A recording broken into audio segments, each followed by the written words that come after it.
dall'omicidio a Vicenza dei coniugi Fioretto, la giustizia riapre il caso arrestando un 58enne accusato di essere l'assassino, la svolta con l'evoluzione delle tecnologie legate al DNA. Femminicidio di Giulia Cecchettini, fissata la data dell'udienza preliminare per Filippo Turetta il 15 e il 18 luglio. Il giovane sarà davanti al GUP per rispondere dell'accusa di omicidio premeditato. Nuova tensione all'Università di Padova, gli studenti pro-Palestina occupano il cortile dell'università e cercano di forzare il blocco degli agenti della Digos. La Lega e il voto di europei comunali all'indomani dei verdetti, le interpretazioni all'interno del carroccio sono contrastanti, esulta Stefani, sconcerto per Marcato che attacca attenzione a sostituire Bossi con Vannacci. Altre 2 settimane di battaglia per i 16 comuni veneti dove l'esito si risolverà al ballottaggio da Rovigo a Vittorio Veneto passando per Bassano del Grappa all'ultima sfida delle urne. Decine di migliaia di pellegrini da tutta Italia e da tutto il Veneto affollano in questi giorni la Basilica del Santo in attesa del 13 giugno, la festa più sentita dai fedeli.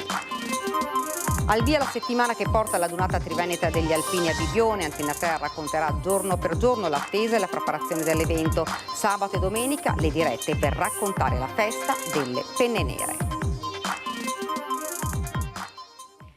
Buonasera, ben ritrovati, edizione regionale nei nostri notiziari. Dunque la cronaca in primo piano, ma prima il nostro sondaggio che riguarda la politica. Fratelli d'Italia vola in Veneto con il 37% dei voti e i colonnelli meloniani prenotano la presidenza della regione. Un messaggio chiaro alla Lega e a Forza Italia di Tosi. Hanno ragione, se voi volete rispondere di sì lo vedete in verde 0422 1626 691, se invece volete rispondere di no 0422 1626 690. L'esito di questo sondaggio nel corso della nostra trasmissione in prima serata Ring. E dunque l'avete sentito dai titoli, a 33 anni dal duplice omicidio è stato arrestato il killer dei coniugi Fioretto. Una svolta alle indagini è stata possibile grazie all'evoluzione delle tecniche investigative con nuove tecnologie. Si trova già in carcere a Cosenza un uomo di 58 anni appena arrestato perché è ritenuto uno dei 2 esecutori materiali del duplice omicidio dei coniugi Fioretti, l'avvocato Pierangelo e la moglie Mafalda, che vennero barbaramente uccisi nei pressi del garage della loro abitazione in Contratorretti, in centro a Vicenza, 33 anni fa. La città fu atterrita all'epoca per quella che apparve una vera e propria esecuzione di tipo mafioso. Al suolo vennero rinvenuti 17 bossoli con colpi di pistola sparati anche alla nuca. Attraverso un riscontro con campioni che sono stati acquisiti nel 2022 in altra vicenda di sangue in provincia di Cosenza a Diamante, hanno consentito di attribuire l'uso del guanto e l'utilizzo dell'arma col silenziatore alla persona di Pietrolungo Umberto. Questi sono accertamenti scientifici acquisiti nel 2023. Adesso con la banca dati del DNA che è operativa dal 2017 noi abbiamo moltissimi, siamo circa 100.000 profili genetici di cui chiaramente facciamo tesoro nei momenti in cui affrontiamo casi di questo tipo. Uno dei cosiddetti cold case che è stato risolto grazie all'evoluzione dell'indagine che hanno integrato il lavoro tradizionale degli investigatori della squadra mobile con l'apporto degli strumenti in dotazione alla nuova direzione centrale della Polizia Scientifica e della Sicurezza Cibernetica. Le indagini per ora sono tutt'altro che archiviate. Possiamo escludere che il Pietrolungo, tra l'altro giovanissimo all'epoca, aveva 25 anni, sia portatore di un interesse personale proprio all'omicidio del Pietrolungo. Come pure mi sento di escluderlo che possa essere portatore di un analogo interesse l'altro esecutore materiale. Sullo sfondo vi è sicuramente un mandante, l'impegno ulteriore è quello di individuare altre persone che coinvolte nella vicenda. Il poter dare una risposta a chi chiede ancora giustizia su fatti di questa gravità avvenuti, ripeto, parliamo del 25 febbraio del 91, quindi più di 33 anni fa, è qualcosa di importante, qualcosa anche di eticamente importante per chi porta avanti questa attività di ricerca della giustizia che non deve mai smettere su casi così importanti, delicati, che hanno scosso così profondamente una città come Vicenza. Ed ora l'omicidio di Giulia Cecchettin. È stata fissata a luglio la data per l'udienza preliminare per Filippo Turetta, il 22enne studente di ingegneria reo confesso del delitto. Il 15 ed il 18 di luglio il giovane sarà davanti al GUP per rispondere dell'accusa di omicidio premeditato. È stata depositata nelle scorse ore la richiesta di rinvio a giudizio per Filippo Turetta, il 22enne di Torreglia, in carcere per aver barbaramente ucciso la sua fidanzata Giulia Cecchettin nel novembre del 2023 e aver gettato il suo corpo in un dirupo. Il giudice ha immediatamente fissato la data dell'udienza preliminare per il 15 e 18 luglio. La Procura di Venezia infatti aveva sollecitato tempi rapidi per il processo. Lo studente di ingegneria è accusato di omicidio volontario aggravato dalla premeditazione, crudeltà e efferatezza, sequestro di persona, occultamento di cadavere e stalking. Turetta potrebbe anche decidere di parlare in aula, una scelta che valuterà insieme ai suoi legali. L'atto del giudice è stato notificato anche agli avvocati della famiglia Cecchettin, Papagino e i fratelli Elena e Davide. Giulia Cecchettin è stata uccisa la notte dell'11 novembre. Filippo Turetta l'ha ammazzata dopo aver trascorso con lei il pomeriggio al centro commerciale Nave de Vero a Marghera. L'aggressione prima in un parcheggio di Vigo Nuovo, a pochi metri dalla casa della giovane, l'ha finita a calci e pugni e a coltellate, ben 75, quelle inferte nel parcheggio della zona industriale di Fossò. Poi l'occultamento del cadavere gettandolo in un canalone vicino al lago di Barcis. La fuga di Filippo Turetta è terminata una settimana dopo il delitto in Germania, ad Halle. Nel suo PC i carabinieri hanno trovato le prove della premeditazione con ricerche effettuate dal giovane prima del delitto di modi per neutralizzare una persona e poi l'acquisto di nastro adesivo e sacchi neri. Momenti di tensione questo pomeriggio all'Università di Padova con gli studenti pro-Palestina che volevano impedire una seduta del Senato accademico.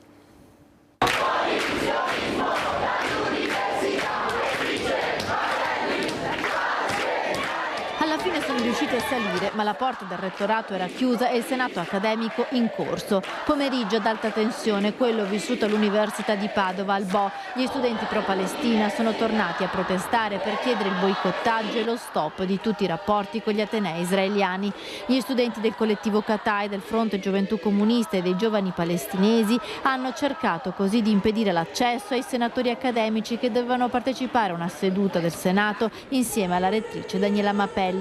A bloccarli però hanno trovato la polizia. La Digos è intervenuta creando un cordone umano per respingere gli studenti in protesta e consentire il passaggio dei senatori che dovevano entrare in rettorato. Respinti e non ammessi alla seduta, gli studenti pro-Palestina che hanno riportato le tende all'interno del cortile del Bo hanno improvvisato un'assemblea pubblica e poi un corteo fino a raggiungere la porta chiusa del rettorato.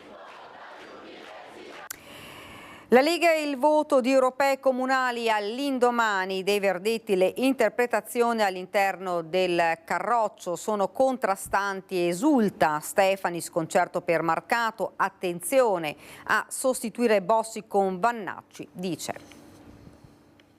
A mettere il cappello politico sul voto delle amministrative è di prima mattina il segretario regionale Alberto Stefani. La Lega dilaga in Veneto, dice, forte del risultato al primo turno nei comuni di Arzignano, Negrarca, Doneghe, Mogliano Paese, che vengono rigorosamente citati in una nota, accanto a Rovigo, dove dice è stata sfiorata la vittoria, e Bassano con il raggiunto ballottaggio. Pallottoliere alla mano, il segretario parla di un saldo positivo di 100 nuovi amministratori, ma che fosse soddisfatto Stefani lo aveva detto a scrutini ancora in corso durante la nostra diretta elettorale. La Lega sta dilagando nei piccoli e medi comuni, questo è un risultato che ci aspettavamo, perché insomma è sempre stato il nostro core business dal punto di vista politico. E il bicchiere è mezzo pieno anche per il voto europeo. La realtà è che la Lega ha superato il 9% a livello nazionale, ha superato il dato delle politiche, ha tenuto anche in alcuni territori del nord. Sicuramente si può fare molto di più, ripartendo dai temi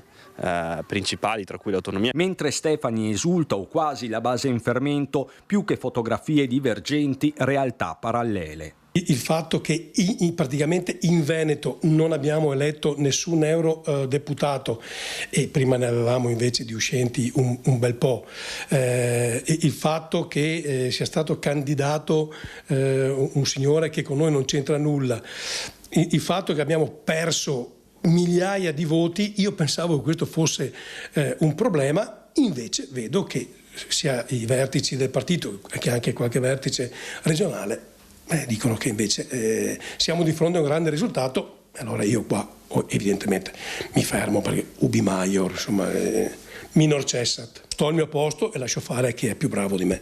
Sullo sfondo l'endorsement di Umberto Bossi a Forza Italia a urne aperte con la relativa ipotesi di espulsione dal carroccio. Ammesso lo abbia davvero detto e fatto, dice Marcato, sarebbe stato un errore, ma attenzione. Da questo immaginare di poter cacciare Umberto Bossi è come prendere e buttare a mare le nostre radici. Se poi, come dire, via Umberto Bossi facciamo entrare Vannacci e allora davvero forse è il partito che io non conosco più.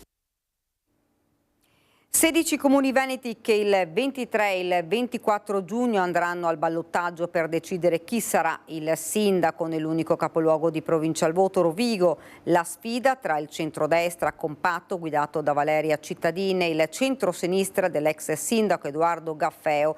Per Cittadin la vittoria al primo turno è sfumata al photo finish, avendo raccolto poco meno del 50% contro il 28,24% dell'avversario. Al ballottaggio in Veneto anche nelle province di Verona, Pescantina, Legnago e San Bonifacio, nelle province di Padova, Selvazzano Dentro, Rubano e Monselice, nella provincia di Venezia, Porto Gruaro, Spinea, Scorzeno Ale, nella provincia di Treviso, Vittorio Veneto, nella provincia di Vicenza, Valdagno, Schio, Montecchio Maggiore e Bassano del Grappa. E proprio a Bassano del Grappa sarà sfida tra Campagnolo e Finco. Ballottaggio doveva essere e ballottaggio è stato. Fin qui nulla di nuovo lungo il Brenta.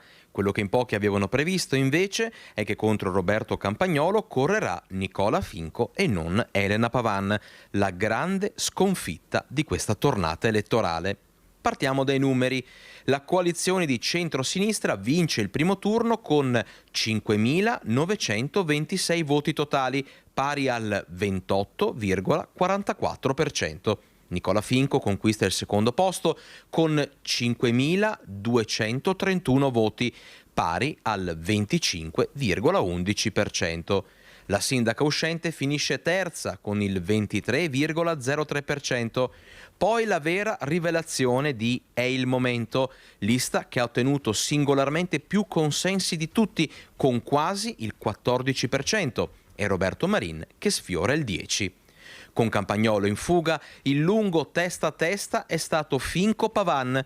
La svolta arriva alla 13ª sezione scrutinata, quella di San Lazzaro, dove il leghista Finco prende più voti di tutti, 197, recuperando lo svantaggio fino al sorpasso certificato a Marchesane.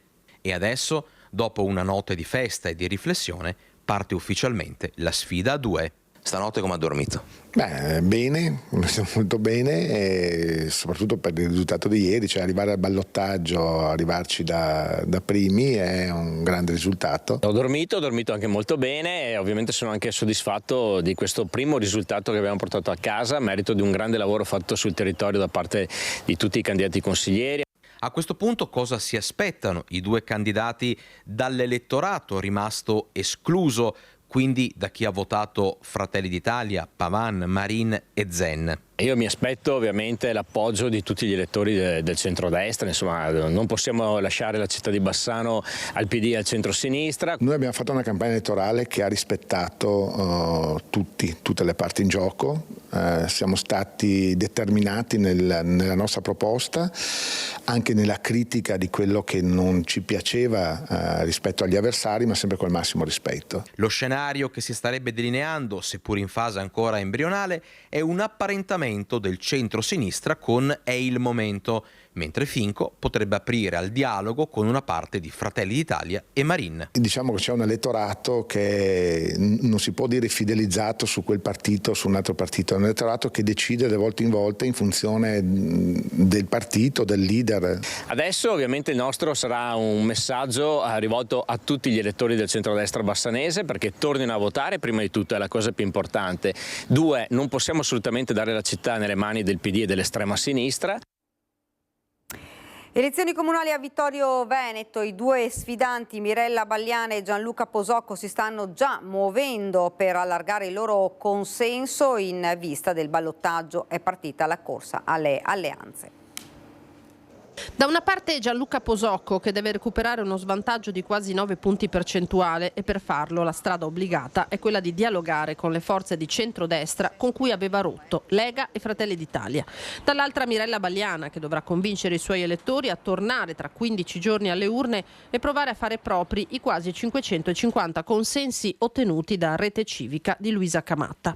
Non perdono tempo i due sfidanti al ballottaggio del 23 e 24 giugno. Balliana, che al primo turno ha raggiunto il 41 e 23% dei voti, ha già informalmente preso contatti con Camatta e non dispera di intercettare anche chi cercava in Giovanni Braido un'alternativa all'amministrazione uscente. Cercheremo anche di parlare al centro moderato, nel senso che la nostra coalizione è di centrosinistra ma ha tante civiche all'interno e quindi cerchiamo di guardare anche oltre proprio per la questione del rilancio della città. Io dovrò parlare agli elettori del centrodestra senz'altro e proverò a parlare a quell'elettorato, il 50% dell'elettorato che è rimasto a casa in questo primo turno, soprattutto i giovani sotto i 30 anni che non sono andati a votare. Così Posocco forte del 32,60% dei consensi, ma la vera differenza può farla un ricompattamento del centrodestra. In diretta su Antena 3 l'oggetto della discordia Gianantonio Darè, parlando col segretario provinciale del Carroccio Dimitri Coin, ha tentato un abboccamento. Se troveremo la quadra potremo essere e diventare ancora quello che siamo sempre stati.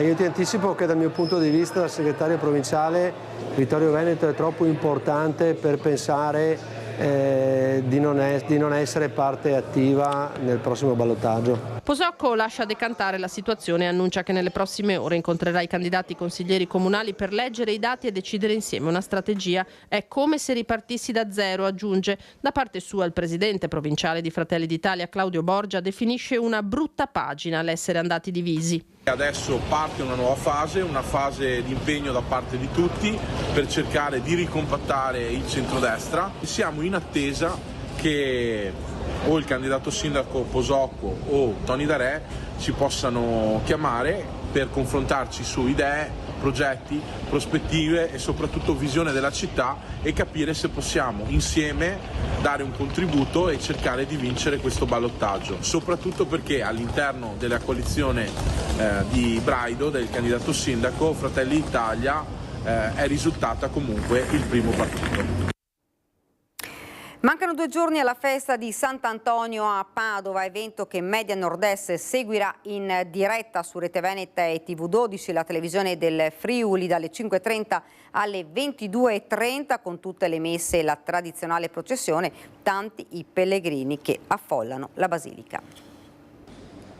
A 2 giorni dalla festa del Santo a Padova sono già migliaia i pellegrini che stanno arrivando in città da tutta Italia e da tutto il mondo per celebrare Sant'Antonio anche in questi giorni di tredicina. Rimane per noi sempre molto sorprendente poter constatare come siano davvero decine di migliaia le persone che da tutto il mondo raggiungono la Basilica invocando e affidandosi a Sant'Antonio, così come tantissime sono le persone che stanno anche partecipando ai diversi eventi che abbiamo cercato di organizzare in questo giugno antoniano. Oltre 30.000 i fedeli transitati nella Cappella delle Reliquie in questi giorni che precedono il 13 giugno, che sarà una giornata dedicata come sempre alla preghiera con le messe solenni in Basilica e alla devozione con l'abbraccio della città al santo più amato durante la processione. Quest'anno la riflessione che ha animato la tredicina è dedicata alla pace. E Antonio ci ispira molto, non solo perché ha parlato in favore della pace, ma anche perché ha testimoniato proprio una vita in difesa dei poveri contro ogni forma di violenza. Venerdì prossimo prenderà il via a Bibbione il consueto raduno annuale degli alpini di Veneto, Friuli Venezia Giulia e Trentino Alto Adige.